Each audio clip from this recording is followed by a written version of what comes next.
Today, power is defined as responding fast, as speaking first, as defending yourself in public.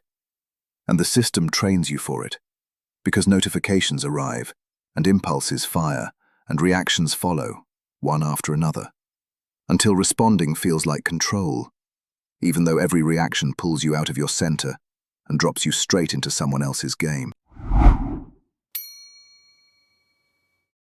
You don't choose the terrain. You only run inside it. And reacting feels like strength, but it's obedience. Obedience to rhythm, to noise, to pressure, to urgency that is not yours. Ancient strategists understood something that never expired. Whoever controls time controls the outcome. Generals waited while others burned energy. Kings delayed while rivals rushed. And the modern 1% does the same. It does not hurry. It does not explain. It does not justify.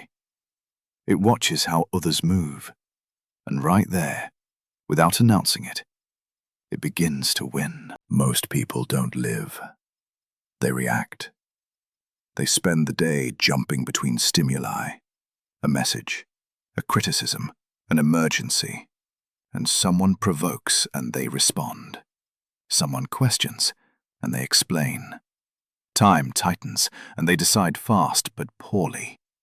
And that speed looks like control, but it isn't. It's reflex.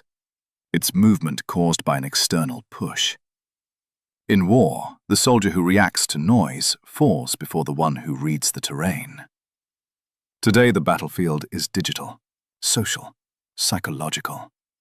Notifications, opinions, constant pressure.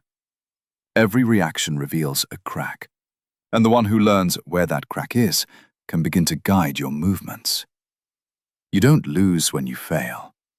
You lose when you are made to react. This is where most people get trapped, and where the 1% starts playing a different game. Sun Tzu taught that war is won before the strike, when the rhythm is already decided.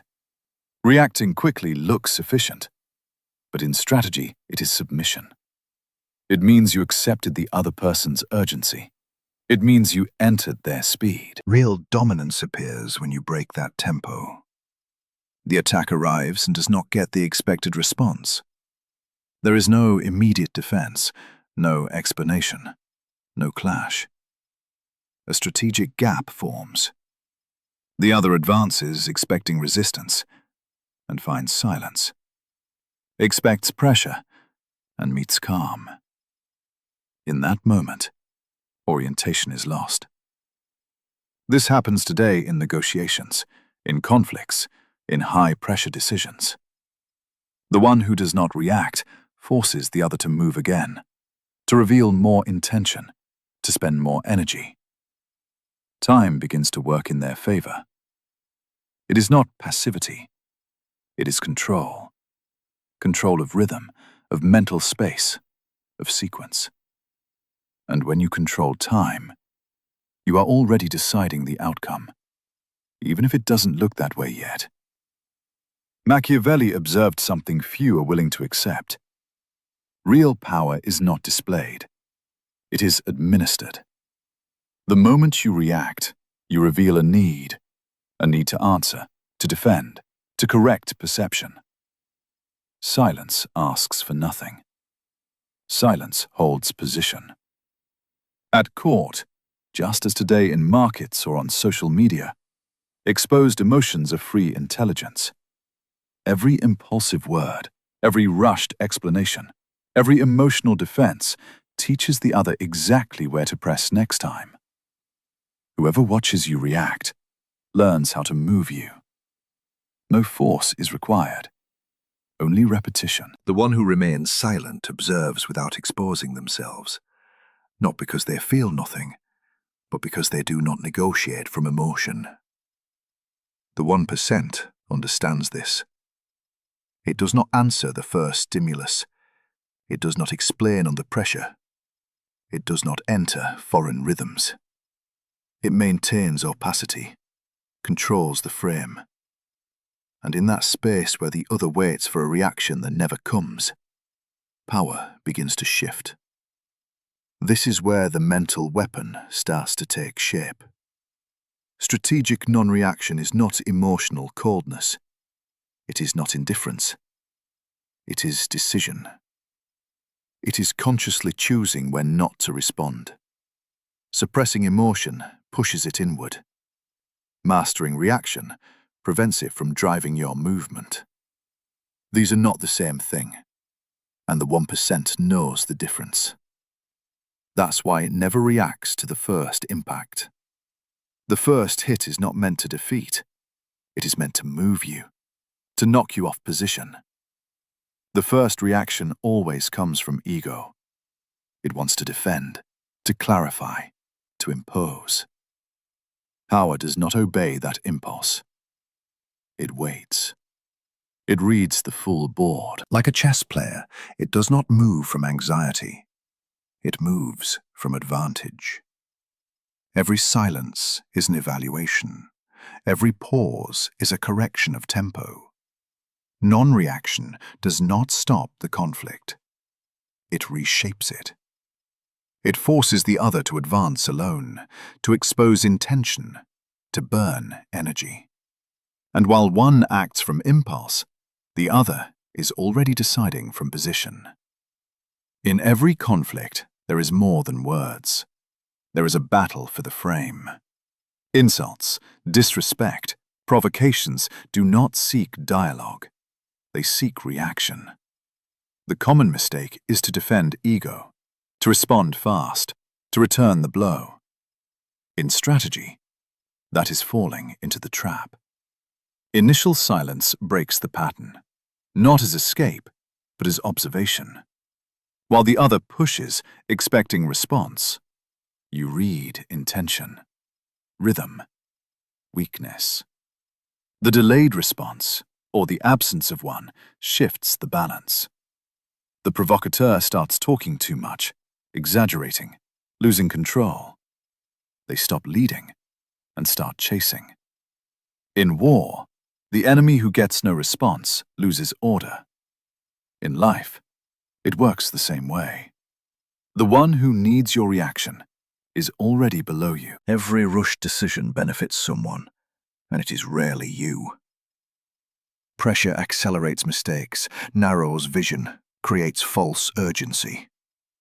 In strategy, that is a clear signal. The 1% recognizes the pattern and stops. It does not decide while emotion is active. It lets the other move first, adjust, reveal need.